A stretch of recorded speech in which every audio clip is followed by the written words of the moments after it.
तो विचार चल रहा था धर्म का स्वरूप क्या है और धर्म का लक्षण क्या है।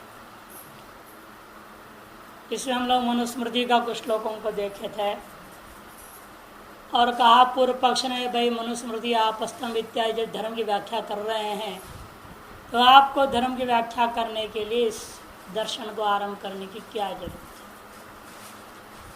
तब बताया गया उन्होंने जो भी कहा है वह मानव का सामान्य धर्म की बात है, विशेष धर्मों का कथन नहीं। और वेद में कथित जो विशेष धर्म है यागादि रूपा विधि के द्वारा बोध्य जो धर्म है उस धर्म की चर्चा किसी ने भी नहीं किया है, बल्कि इसकी इति कर्तव्यता भाग को जिस प्रकार से इन्होंने पूरा किया वैसा इन्होंने भी नहीं किया। श्रौत सूत्र जितने भी है यद्यपि इनका भी काम यही है, कर्म में जो अनुक्त अंग है वेदों में कर्म संबंधी अंग जो अनुक्त है उनका पूरक है श्रौत सूत्र। क्रम वाली सारी चीजों को उन्होंने भी विचार करते हैं। इन्हें कहते इसलिए स्वरूप भाग के बारे में उच्चते यागादि रेव धर्म, यागादि का ही नाम धर्म। याग, होम, दान, ज्योति, ददाती इत्यादि विधि वाक्यों की तरह बोधि जो तत्व उसी का नाम धर्म है। तो शंका और यागादि तो यही नष्ट हो जाते हैं, वो कैसे स्वर्ग आदि फल को देने में सामर्थ्यवान हो सकते हैं। तब कुमार भट्ट 2 श्लोकों में बहुत सुंदर कहते हैं यागादेव फलम तद्धि शक्ति द्वारेण सिद्ध्यति सूक्ष्मं शक्त्यात्मकं वा तत् फलम एवोपजायते। यागादेव फलम, याग से ही फल की प्राप्ति होती है। तो याग तो नष्ट हो जाता है तो तद ही, क्योंकि वह याग स्वयं अपने स्थूल रूपेण स्थित होकर के हमें स्वर्ग आदि फल भले ना दे सकता हो किंतु शक्ति द्वारेण सिद्ध्यति। एक शक्ति है यागादियों में वेद विहितत्व, वेद विहितत्व नाम की एक शक्ति विशेष आ जाएगा, सामर्थ्य। जैसे पश्चिना जेता विधि स्पृष्टत्वात् निषेधो नात्र स्वीकार्य, माहिंसा सर्वभूतानि कह दिया, किसी भी भूत की किंचित भी हिंसा नहीं कर सकते। और कहते अमुक याग के लिए पशु काट दो, वो हिंसा हो गया ना। कहते नहीं, कर्तृत्व हिंसा हिंसा न भवति वेद विहितत्वात् यन्नेम तन्नेम यथा राग प्रोक्तम। वे कृत्वर्तनी हिंसा जो होती है जो याग में की हो जाने वाली जो हिंसाएं हैं वह हिंसा हिंसा नहीं मानी जाएगी। कृत्वर्तनी हिंसा हिंसा न भवती, क्यों? वेद विहितत्वात्, वेद से विहित होने से। यन्नेम तन्नेम राग प्रयुक्तम, जो वेद विहित नहीं है वो राग प्रयुक्त होगा ही। जिसे मत्स्य मार रहे हैं बेमतलब मारे जा रहे हैं, मछली को मारते हैं, राग से प्रयुक्त है ना। ये लोग जो राग से प्रयुक्त होते हैं उसमें वो जो हिंसाएं हैं वो निषिद्ध है, वो महिंसा सर्वभूतानि का विषय है, उसी से ही पाप होता है, उसी को हिंसा मानी जाएगी।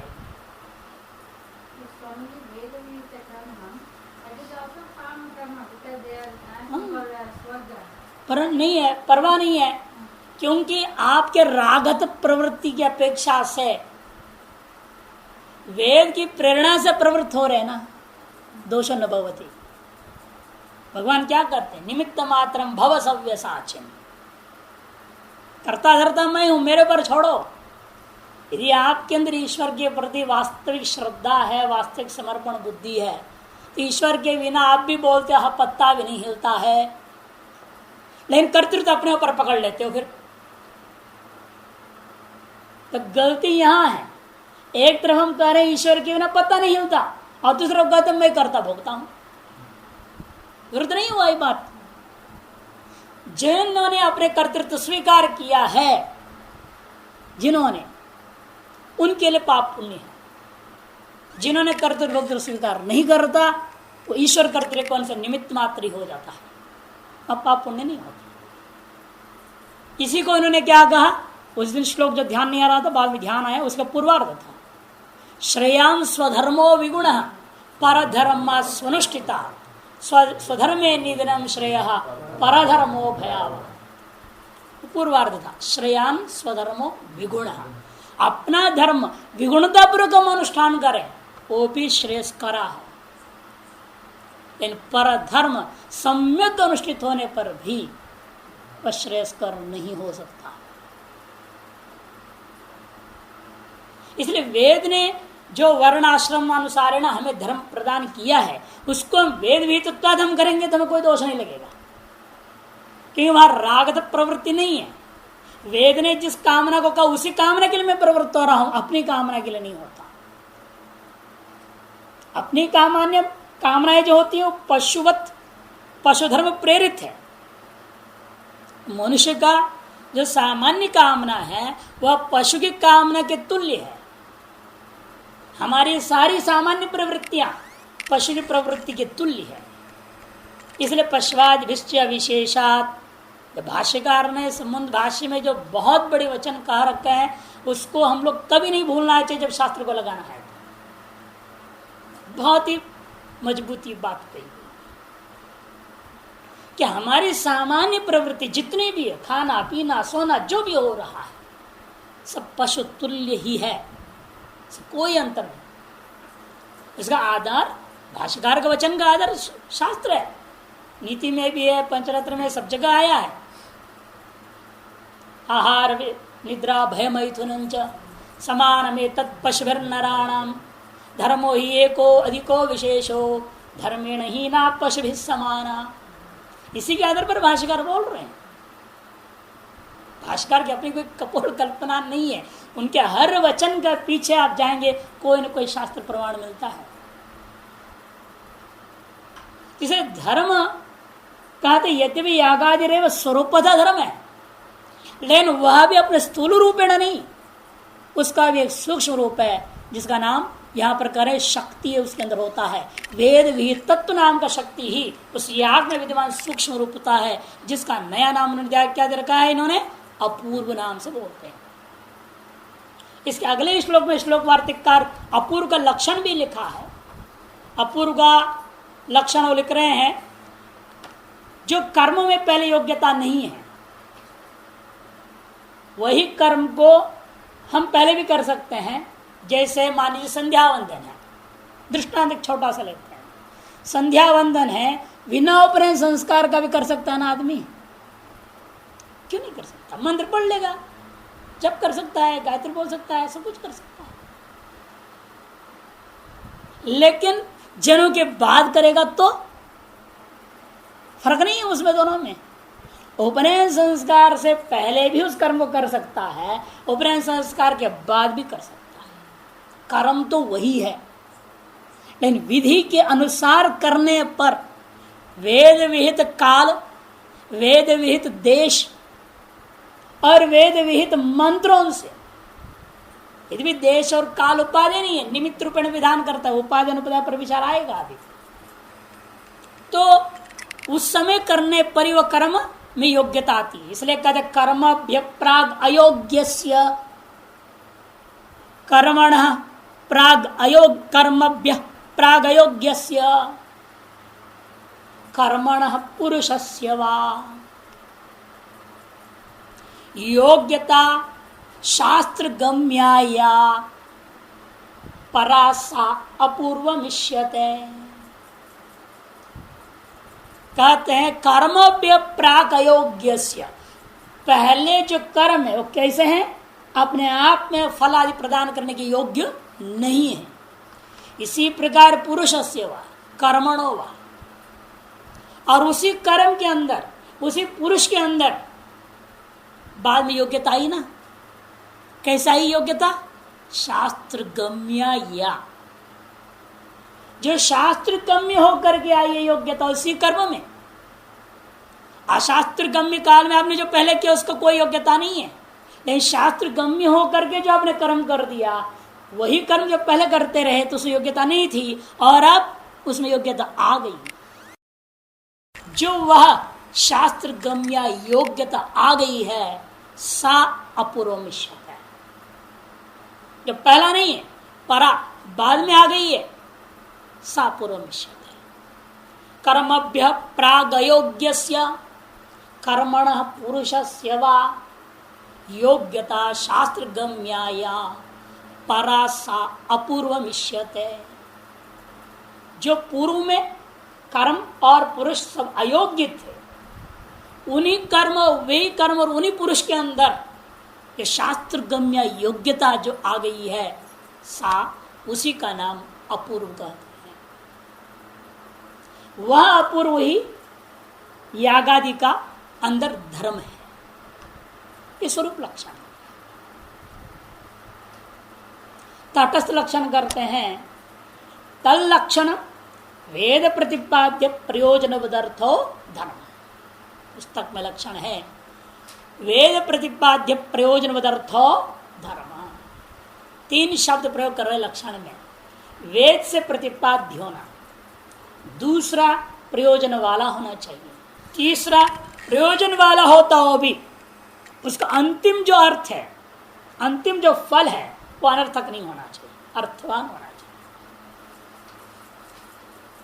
कई बार होता है भाई हमने चाहा शत्रु को मार दूं और हमने शेनिया किया, शत्रु का वध कर दिया, प्रयोजन तो मेरा सिद्ध होगा ना,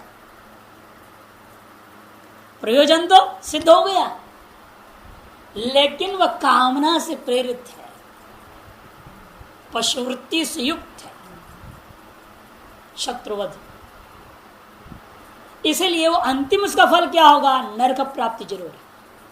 भले वेद वेद कर्म है वो शेन याग, वेद प्रतिपाद्य भी है, प्रयोजन वाला भी है, लेकिन उसका अंतिम स्वरूप कहां ले जाएगा, वो आपको नरक पहुंचा देता है। इसलिए वो अनर्थक है, अर्थवान है। अगर वेदों ने ऐसा कर्मों का विधान ही क्यों किया, कभी इसलिए करना पड़ा कि व्यक्ति के अपने पशुत्व से ऊपर उठाने के लिए, उसको उसकी वासना का पूर्ति कराने हेतु तो ऐसे कर्मों का भी विधान कर दिया। प्रयोजन सिद्ध कर लो, फिर प्रायश्चित करके उस दोष को निवारण करके अपना वासना क्षय कर लेता है व्यक्ति और आगे बढ़ सकता है। एक बार कुशीनगर गोरखपुर के पास है, बुद्ध भगवान का समाधि स्थल है, बहुत बड़ा बौद्धों का यूनिवर्सिटी है वहाँ शास्त्रार्थ जैसे ही लगभग एक वाद रखा गया था कि हिंदू और बौद्ध धर्मों का विषमताएं और समताएं, उस पर विचार थी। तो दार्शनिक दृष्टिया जो विषमता है वो तो बिल्कुल स्थापित है ही दर्शन ग्रंथों में, और धर्म दृष्टिया विचार करके देखते हैं भी उसे हजारों विषमता है। और सबसे बड़ी चीज है, व्यक्ति जिस स्थिति पर है, जिन कामना जिन वासना जिन संस्कारों से युक्त है, उससे ऊपर उठने के लिए उनके पास कोई उपाय नहीं है, कोई साधन नहीं बताया। सिर्फ ध्यान करो, अरे ध्यान कैसे करेगा, उसके अंदर जो छांदोग्य उपनिषद में भी आता है ना, गुरु माता कहती है बेटा भोजन कर ले, वो कहता है मेरे अंदर इतनी सारी वासनाएं बढ़ी है, और उधर गुरुदेव ने जो है अंतिम उपदेश भी दिए बिना ही चले गए। अब मुझे लगता है मैं अयोग्य समझ कर गुरु तो छोड़ के चले गए हमको। जब तक गुरु नहीं आएंगे, अंतिम उपदेश नहीं करेंगे, तब तक मैं भोजन नहीं करूंगा। ये हृदय श्रद्धा कामा, हृदय हृदय में जो कामनाएं भरी पड़ी हैं उसका पूरा होने का अवसर खत्म हो रहा है। लेकिन वो अवसर प्रदान कौन करता है, अन्य धर्मों में नहीं है लेकिन वेद में है।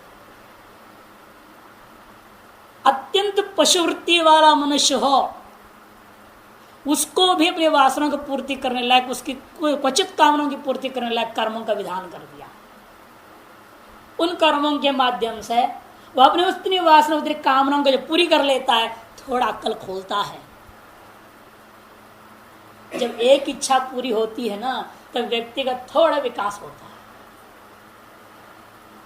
जब ऐसी इच्छाएं पूरी होते होते बीच बीच ठोकर भी लगते रहते हैं, एक इच्छा पूरी होगी दूसरी इच्छा पूरी होगी, बीच में क्या होता है, वो दुखी रहता है। एक संकल्प उठता है, उसे पूरा करने में लगा रहता है, खून पसीना बहा देता है, किसी पूरा करके सुखी होता है, इतने में दूसरी संकल्प खड़ी हो जाती है, उसे फिर दुख, फिर मेहनत। जब ये धीरे धीरे उसके अंदर विवेक जगता है कर्मों के प्रति, अपने आप कर्म का संकल्प करना छोड़ देता है। संकल्प करना त्यागना ही सबसे बड़ा चीज है। फिर कामना को त्यागा। ये जो सीढ़ियां हैं वो वेद विद कर्मों को अनुष्ठान की बिना व्यक्ति के अंदर आ नहीं सकता। सिर्फ वेद प्रतिपाद्य हो, प्रयोजन वाला हो और अर्थवत्व जिसमें हो, उसी का नाम धर्म। इन पदों का पदकृत स्वयं कर रहे हैं मूल में। देखिए, प्रयोजन अतिव्याप्ति वारणा प्रयोजन बदिति। प्रयोजन सामान्य में अतिव्याप्ति वारणा करने के लिए प्रयोजन वाला कह दिया। वेद प्रतिपाद्य प्रयोजनों में अतिव्याप्ति न हो जाए। केवल आप लक्षण कीजिए पहले, वेद प्रतिपाद्यत्व धर्म से लक्षण। वेद प्रतिपाद्य स्वर्ग आदि भी है, क्योंकि आज तक किसी स्वर्ग तो देखा नहीं। देखा है क्या किसी ने? न कोई जाकर देख के लौट के आया भी मैं स्वर्ग से आ रहा हूं, बोल भी नहीं रहा है कोई। शास्त्रकार ने अनुमान करने बोला, यहाँ मनुष्य में कौन स्वर्ग से लौटा कौन नरक से लौटा है, इसका पहचान बताया शास्त्र ने। किस प्रकार के व्यवहार गुणों से संपन्न व्यक्ति को हमें मानना चाहिए स्वर्ग से लौटा है। लेकिन कोई आज्ञा नहीं बोला मैं स्वर्ग से आया हूं और मैं स्वर्ग को देखा हूं, स्वर्ग ऐसा है वैसा है, ये है। अतः वेद से प्रतिपाद्य कौन है? स्वर्ग है। लेकिन स्वर्ग भी धर्म है क्या? जो प्रयोजन है वेद प्रतिपाद्य प्रयोजन, जो लोक सिद्ध नहीं है, लोक में इंद्रिय वेद्य, इंद्रियों की अनुभूत नहीं है, ऐसे प्रयोजनों को भी वेदों ने जो प्रतिपादन किया है, उन प्रयोजनों में अतिव्याप्ति न हो, इसलिए क्या कहना पड़ा? प्रयोजन वाला में लेना। प्रयोजन खुद प्रयोजन वाला नहीं होता। प्रयोजन वाला कौन है? यागादि। प्रयोजनवत्व किस में रहेगा? यागादि में। और प्रयोजन है स्वर्गादि। इसलिए कहा गया स्वर्गादि अनुपादेय है। उपादेय और अनुपादेय शब्द को यहां समझना पड़ेगा। उपादेय किसको कहेंगे और अनुपादेय किसको कहेंगे? अनुपादेय के लिए एक श्लोक लिख लीजिए, जरूरी है ये श्लोक का। अनुपादेय कौन कौन है? जैसे वहां साधारण कारणों को आप ध्यान रखते हो न्याय में, वैसे ये श्लोक भी ध्यान रखने लायक बात है। देशः कालो निमित्तंच, देशः कालो निमित्तंच फलम संस्कार्यमेव च, फलम संस्कार्यमेव च इति मीमांसकाः, इति मीमांसकाः प्राहुः, प्राहुरनुपादेय पंचकम्, प्राहुरनुपादेय पंचकम्। यद्यपि पुस्तक कॉपी में सब लिखा है, जो कॉपी तर्क संग्रह का था उसी में आगे अर्थ संग्रह के सब जितने भी श्लोक हम बोलते हैं सारे उसमें लिखा हुआ। देशः कालो निमित्तंच फलं संस्कार्यमेव च इति मीमांसका प्राहुरनुपादेय पंचकम्। तो उपादेय क्या है? पहले उसका लक्षण, पुरुषेण कृत्या संपादितुं शक्या गुणा उपादेया। पुरुषेण कृत्या संपादितुं शक्या, पुरुष के द्वारा अपने प्रयत्न से संपादन करने योग्य जो पदार्थ होते हैं उनका नाम उपादेय। ग्रहण करने योग्य, उपादान करने योग्य, पुरुष अपने कृति के द्वारा प्रयत्न के द्वारा पैदा करने योग्य, ऐसे वस्तु का नाम उपादेय। देश को आप पैदा नहीं कर सकते, काल को आप पैदा नहीं कर सकते। निमित्त, अरे आज ग्रहण होता तो मैं अमुक मंत्र को सिद्ध कर लेता, अब ग्रहण को पैदा कर लो, ग्रहण हो जाएगा था आपकी मर्जी से। है? ग्रहण आपके मर्जी से होने वाला नहीं, और हर दिन शरद पूर्णिमा खीर खिलाने वाला नहीं बनता, साल में एक दिन आता है ना। वो निमित्त है कि वो निमित्त जो चीज होते वो भी हमारे उपाधि नहीं है, हमारे पुरुष प्रयत्नाधीन नहीं है। देश पुरुष प्रयत्नाधीन नहीं है, काल पुरुष प्रयत्नाधीन नहीं है, निमित्त पुरुष प्रयत्नाधीन नहीं है, फल भी पुरुष प्रयत्नाधीन नहीं है। स्वर्ग आदि फलों का हम पैदा नहीं कर सकते, तैयार नहीं कर सकते। संस्कार्य में वच, जो संस्कार्य पदार्थ है वो भी पुरुष कृत्यधीन नहीं है। आप बीज बोते हैं, सोचते हैं मैंने इतना फसल बना लिया, आपने क्या बना? आपकी पुरुषार्थ जल बीज बोना, जल देना, छिड़कना, दवाई छिड़कना वगैरह वगैरह, वो कड़वा है या मीठा है ये तो उसकी मर्जी है। फसल में सड़ न जावे, अकाल में जाए, यदि मान लो ओले की वृष्टि हो गई तो क्या होएगा? सत्यानाश हो जाए ना पूरा, वो आपके अधीन नहीं है। इसलिए वास्तव में संस्कार्य भूता जो व्रीहि जव आदि हैं वे भी हमारे अधीन नहीं है, हमारे पूर्व कर्मों के अधीन, वर्तमान पुरुष प्रयत्न के अधीन नहीं है। इसे कहते हैं देश काल निमित्तं फलम संस्कार्य में वचा इति मीमांसक प्राउर अनुपादे पंचीय अनुपादे। इसके अलावा जितने भी अन्य उपादेय वस्तु माने जाते हैं, उन उपादेय वस्तु ही हमारे के द्वारा वांछित है। जो अनुपादेय वस्तु उसका नाम प्रयोजन है। अनुपादि के अंतर्गत है ना फल, फलम संस्कार्यमेव च, प्रयोजन को फल को एक ही चीज है, वो अनुपाधि है। उसमें अतिव्याप्ति वारण करने के लिए क्या कहना? प्रयोजन वाला साधन हमको हम धर्म कहेंगे, प्रयोजन को साधन नहीं, प्रयोजन का जो साधन है प्रयोजन वाला है उसका नाम यागादि, वो धर्म है। जैसे व्यापार अवध कहने से व्यापार में अतिव्याप्ति दूर हो गया ना, व्यापार साधारण कारणम करणम कह देते हो, व्यापार का में लक्षण दूर हो जाता है व्यापारवत कहने से। इसलिए प्रयोजन में लक्षण व्यक्ति करने प्रयोजनवत कह दो। अवत यहां तृतीया में तेना तुल्यस क्रिया चेद्वधि, तृतीयांत को लेकर के वती प्रत्यंत आया। इसलिए प्रयोजन वाला का तात्पर्य यहां प्रयोजन का साधन, यागादि को ही धर्म कहना, प्रयोजन को धर्म नहीं कहना। और कहते ठीक है प्रयोजन का साधन तो भोजन आदि, हमारा प्रयोजन कौन है? भूख प्यास आदि निवृत्ति, प्रयोजन किससे होता है? भोजन से। तो प्रयोजन वाला कौन है? भोजन। उसमें अतिव्याप्ति वारण करने के लिए वेद प्रतिपाद्य कहना जरूरी है। भोजन क्या है? वेद प्रतिपाद्य नहीं है। कहते हैं महाराज बोला तो है अष्टोग्रासा मुनेर भक्ष्या षोडशम अरण्यवासिनाम, गृहस्थ यथेष्टम ब्रह्मचारिणाम।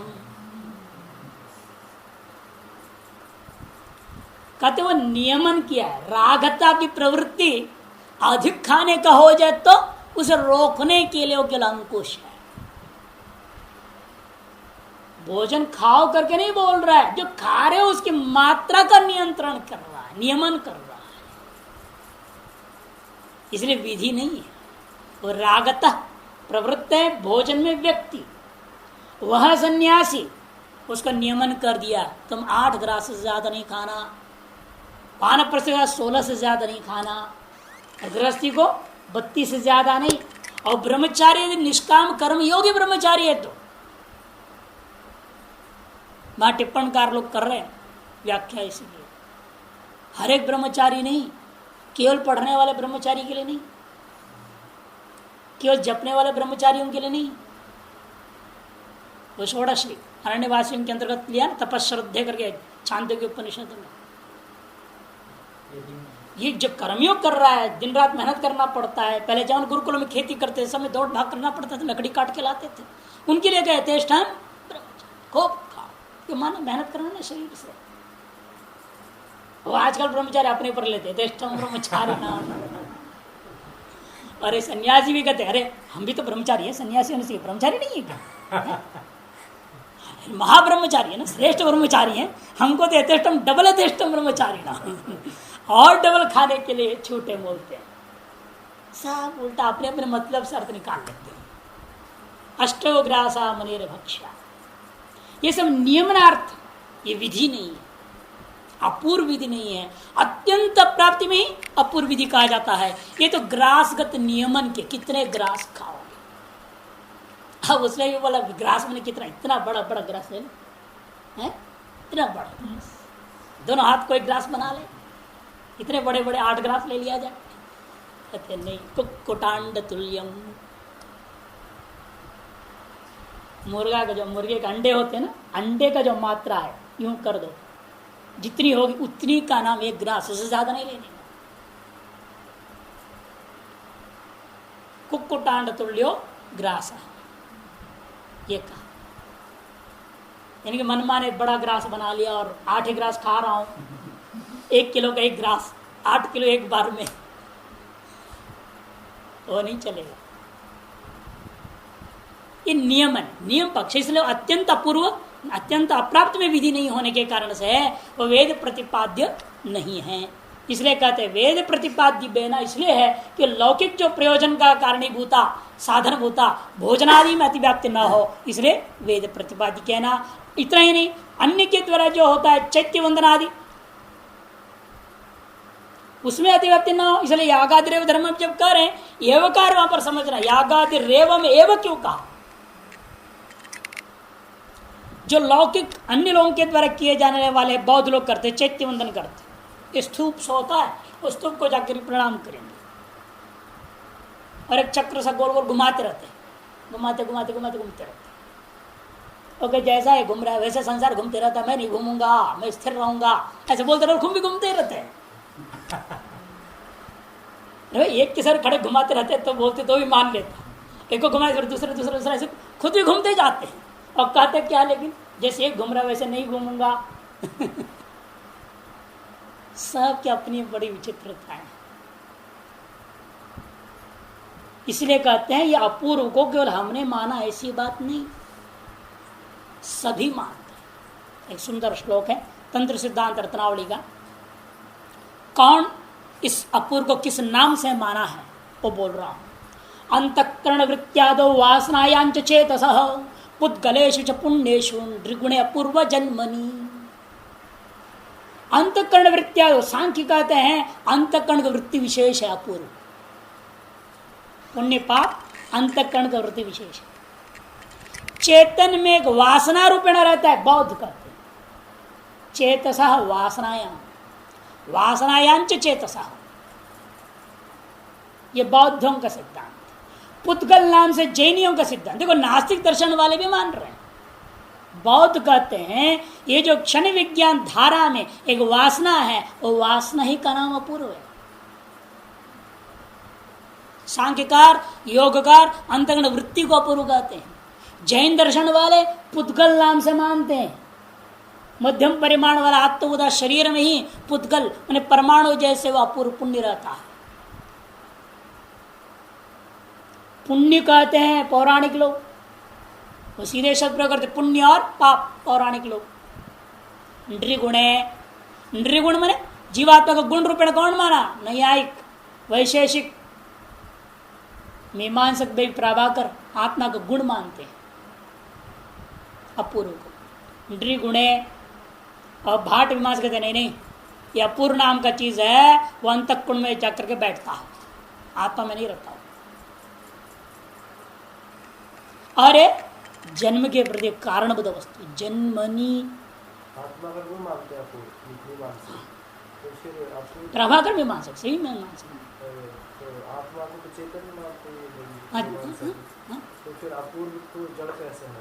हाँ, गुण हमेशा जड़ होने में कोई आपत्ति नहीं, चेतन में गुण जड़ रहे कोई आपत्ति नहीं। समय संबंध से मानते हैं या कुछ और क्या? नहीं, समय समझ प्रभाकर का भी समय समवाई है, केवल कुमारवर्त आदि समय से मानते, इसलिए आत्मा में नहीं मानते। संबंध से मानते तो जड़ कैसे होगा? क्यों नहीं होगा, सारी चीज ऐसे ही है। आत्मा में जितने गुण हैं सब जड़ है, ज्ञान को छोड़कर जितने भी गुण है सब जड़ है। न्यायिक के मत में। हाँ, यही वही प्रभाकर मीमांसा है। नैयायिक प्रभाकर वैशेषिक तीनों में कोई अंतर नहीं है इस विषय में। इसलिए कुमार भट्ट अलग कर देते हैं। वो कहते अंतःकरण का गुण विशेष है, वो अंतःकरण भी जड़ उसे गुण रचा, ये भी तादाद समझ जड़ रहेगा, कोई दिक्कत नहीं। इसलिए कुमार भट्ट, इसलिए भाट्य व्यवहार भाट नहीं करके शंकराचार्य काफी बातों को स्वीकार करते हैं। अपूर्व जन्मनी ये। और अंतिम बात करें देखो इस घटक में, अनर्थ फलकत्वाद अनर्थ भूते शेनादोदिव्याप्ति वारणाय अर्थ इति। इतना लक्षण कीजिए फिर वेद प्रतिपादित सती प्रयोजनवत्वम, इतना लक्षण कर लो। वेद से प्रतिपाद्य हो तो जो प्रयोजन का साधनीभूत वस्तु है उसका नाम धर्म है। अर्थ शब्द क्यों देते हो? कहते अनर्थक फलभूतत्वात् अनर्थ फलभूतत्वात्।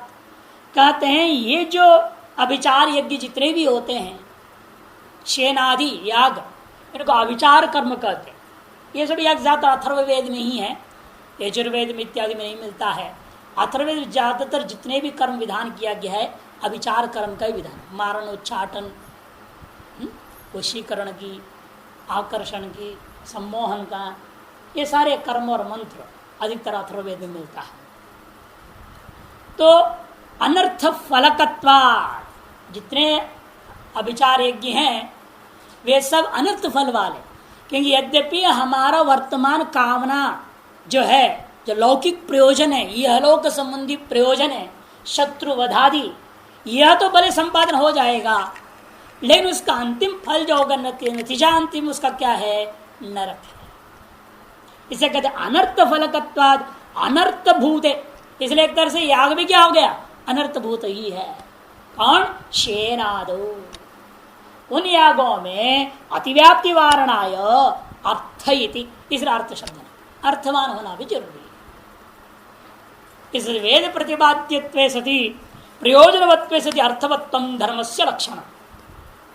सीधा अर्थ तो नहीं होता है सैन्य याग में, अनर्थक तो सीधे नहीं है, जैसे परंपरा ज्योतिष्टोम आदि में स्वर्ग आदि इत्यादि है, सीधा फल मिलता है, वैसे शेन में नहीं है, लेकिन सेन में नहीं है, ऐसा सीधा फल नहीं है, लेकिन परंपरा फल, परंपरा तो है, तो अनर्थ उसको अर्थ में क्यों नहीं ले सकते? है?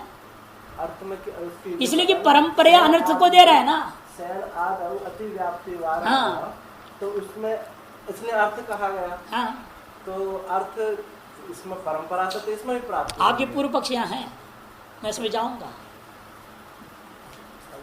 क्योंकि वो बात तो कहना ठीक है। साक्षात फल जो यज्ञ के अनंतर भावी होने जो साक्षात फल है वो तो आपका प्रयोजन बुद्ध शत्रुवध है, और वेद विहितत्व धर्म भी है। वेद विहित स्वयं चौथे अध्याय में भाई अपने जैमिनी जी स्वयं कहेंगे शेन याग धर्म है, अधर्म नहीं है, ये भी कहेंगे। लेकिन परंपरा अनर्थकार के होने के से उसको हम अधर्म कोटि में रखेंगे।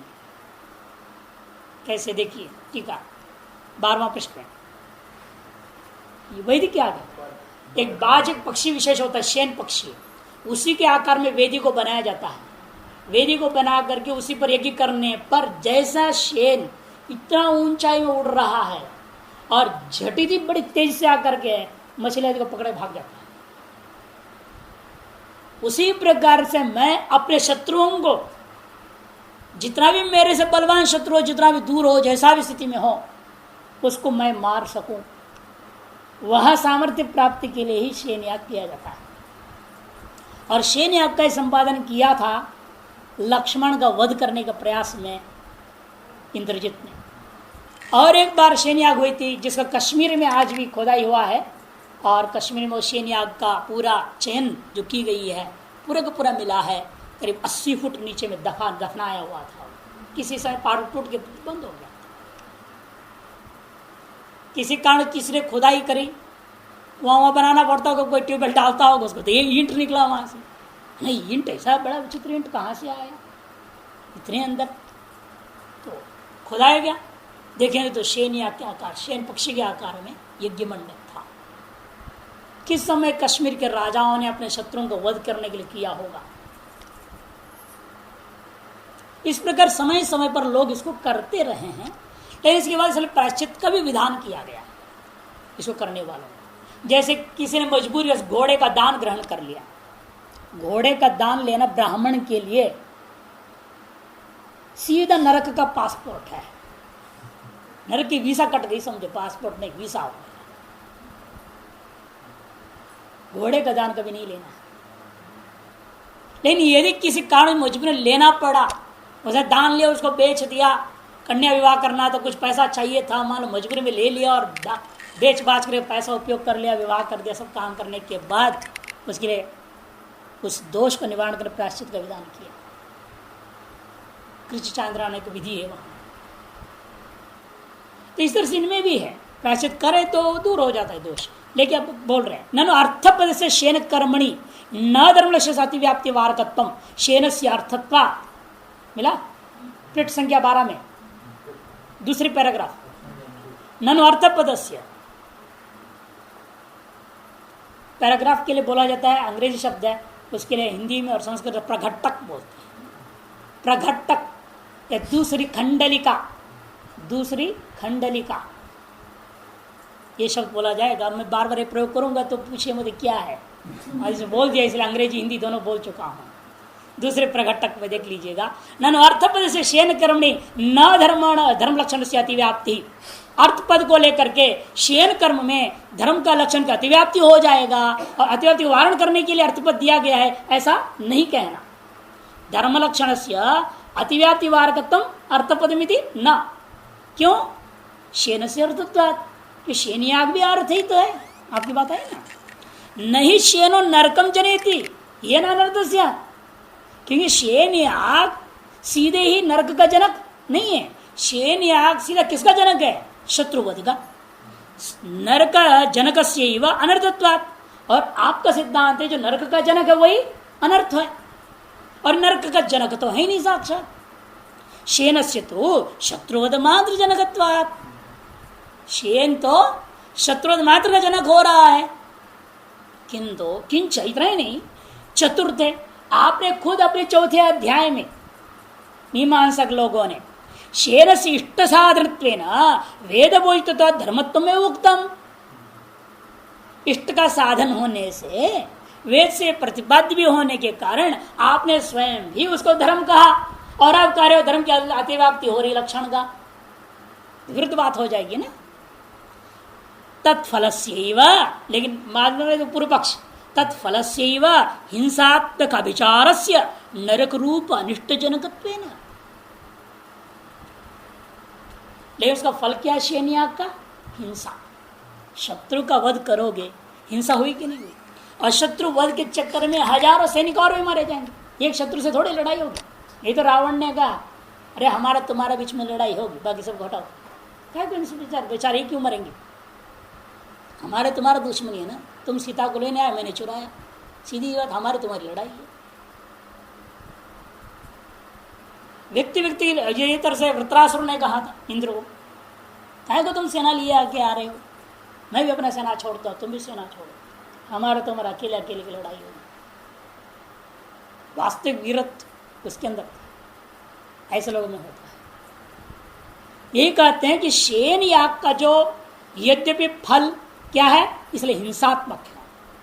हिंसात्मक अभिचार से नरक रूप अनिष्ट जनक, नरक रूपी अनिष्ट का जनक होने से अधर्मत्व उक्तम। इसीलिए साक्षात फल अर्थवान है, धर्म है, लेकिन परंपरा जो हिंसात्मक अनुदाती जो फल है वो अधर्म है। राजधर्म देखिए, राजधर्म शत्रुवध नहीं नहीं नहीं नहीं नहीं, यही तो पूरी गीता में अर्जुन को ही समझाया है। तुम इनको शत्रु मान के नहीं मारना है, तुम इनको अपने बंधु मान के नहीं मारना है। क्षत्रिय का कोई शत्रु होता नहीं। अधर्म के स्थल पर जो खड़ा हो गया उसको मारने का अधिकार है, केवल शत्रु को मारने का अधिकार नहीं है। क्षत्रिय होने मात्र से, राजा होने मात्र से हम शत्रु को मारेंगे, ये नहीं हो सकता। यदि वो व्यक्ति धर्म के पक्ष में खड़ा है और आप अपने मतलब के कारण शत्रुता तान बैठे हो, क्या वो धर्म है मारना? आपके अपने निजी राग द्वेष से आप किसी को शत्रु मान बैठ रहे हैं, भले वो धर्म पर है, जब मैं वास्तव में अधर्म पर हूं। यदि मैं राग द्वेषपूर्वक किसी को शत्रु मानकर वध करने का प्रयास करता हूं तो मैं गलत हूं। इसलिए राजा का धर्म क्या है? यदि कोई दूसरा राजा बिना सूचना दी या सूचना पूर्वक ये आपकी प्रजा के ऊपर कष्ट प्रदान किसी भी प्रकार से करते हैं, तब आप उस अधर्मी को, शत्रु नहीं, उसको हम क्या कहेंगे? अधर्मी है, उस अधर्मी को मार सकते हैं। आतताई वगैरह शत्र लोग हैं, वो 6 प्रकार के, उनको मारने में कोई दोष नहीं होता। इसलिए क्षात्र धर्म को भी समझना है। धर्म और अधर्म पर ही क्षत्रिय को भी वध करने का अधिकार है। ऐसे सीधे किसी को भी पकड़ के अपनी शत्रुता के कारण से वध कर दे, ये नहीं हो सकता। जब से हमारे राजाओं में यह अविवेक जग गया और अपनी केवल सीमाओं को लेकर के व्यक्तिगत शत्रुता ली, व्यक्तिगत शत्रुता के आधार पर लड़ाई लड़े, तब से हिंदू धर्म का ह्रास होते गया। और ये सब क्या हुए? अंत में पराधीन हो गए, विदेशी शक्तियों ने इनको ग्रसित कर दिया। जब तक हम धर्म पक्ष में खड़े होकर लड़ते रहते हैं तो किसी की हिम्मत नहीं है कि आपको हरा दें, क्योंकि ईश्वरीय शक्ति आपके कंधे के ऊपर रहेगा। कोई आपके सामने नहीं खड़ा हो सकता। जो हुआ है वो खत्म हो जाएगा। ये भीष्म जैसे लोग, द्रोणाचार्य जैसे लोग, बड़े बड़े अथिरथी सब मिट गए। कारण इतना ही है, वो अधर्म पक्ष में खड़े हुए और कृष्ण को शस्त्र उठाना नहीं पड़ा और तुच्छ लोगों के माध्यम से मिटा दिया। इसे धर्म और अधर्म की लड़ाई होती है तो धर्म पक्ष वाले राजा अधर्म पक्ष वालों को मार सकता है। यही वास्तव में शास्त्र सिद्धांत है। राज्य को विस्तार करने के लिए तो युद्ध ज्यादा किया, यही तो गलती किया, यही तो गलती किया। राज्य विस्तार करने की तरीकाएं अनेक है। उस राजा का बेटी से अपने बेटे का विवाह करा दो, या अपनी बेटी को उस राज्य को दे, तुम्हारा राज्य विस्तार अपने आप हो गया।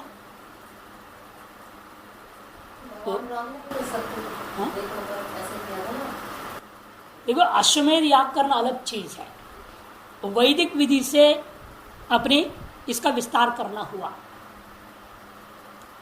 केवल मैं अपना राज्य को बढ़ाऊं इसी मात्र से लड़ूं, बेमतलब किसी की यहां शांति भंग कर दूं, मारपीट कर डालूं, ये नहीं हो सकता। सीमाओं को बढ़ाना घटाना यह भी एक अपराध है, अपराध है क्षत्रिय के लिए। आपने क्षत्रिय का कर्म में क्या पढ़ा गीता में? पढ़िए ढंग से उसको, कहीं नहीं लिखा इस प्रकार की चीज। न महाभारत में आप देख लीजिए शास्त्र धर्मों का, भागवत में देख लीजिए शास्त्र धर्मों का, कहीं ऐसा नहीं आता है। तो सीमा विस्तार करने के लिए किसी को चाहे उसको चढ़ाई चढ़ दो, मार दो सारी, ऐसे कहीं प्रक्रिया बताई गई है।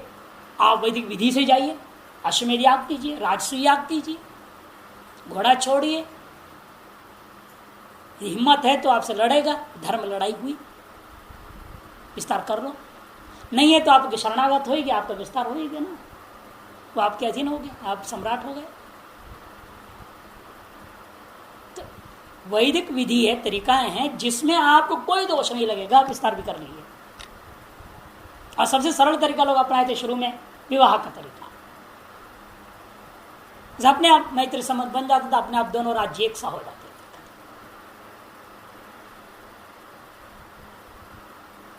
तो इस पर चलिए। और तत्फल से हिंसात्मक विचार से नरक रूप अनिष्ट जनकत्वेन अधर्मत्व मुक्तम न तत्रैव अतिव्याप्ति वारकम भवति सांप्रतम। इसलिए वहां पर अतिव्याप्ति वारण करने के लिए आपने अर्थ शब्द दिया है, यह कहना उचित नहीं है। फले विधि अयोगे न तस् चोदना गम्यत्वावा। और फल में विधि का संबंध होता नहीं। अभी आपने सुना फल तो विधेय वस्तु है नहीं, उपादेय वस्तु नहीं, अनुपादेय है। इसलिए चोदना गम्यत्व भावात, और विधि विषय है ही नहीं वो। अन्यथा नहीं तो आप कह सकते थे विधि स्पृष्टे निषेध अनवकाशा, विधि से स्पष्ट वस्तुओं में निषेध का अवकाश नहीं होता तो दोष नहीं लगेगा। इति न्याय न तस् न हिंसा निषेध अविषयत्व नरकजनत्व नरकजनकत्व अनापत्ति से। फिर ये भी कह सकता है हम वह नरक जन की नहीं रह जाएगा। इसीलिए निषिद्ध सेवत जनकत्वा, जो निषिद्ध कर्म ही नरक का जनक होते हैं और निषिद्ध कर्म है नहीं, विहित कर्म है, ये पूर्व पक्ष कहता है। तस्माद अर्थ पदम व्यर्थमेव इत्यतः अनर्थक फलकत्वादि। ठीक कहते हो, कोई संशय नहीं है, लेकिन शेन फल से शत्रुवध से नरक जनकत्व अनर्थत्वात्। शेन का फल शत्रुवध, शत्रुवध का फल क्या है? नरक है। अतएव शेन फल नरक कह दिया जाता, परंपरा नरक का, अतएव अनर्थक हो गया। इसमें अतिव्याप्ति शब्द देना जरूरी है।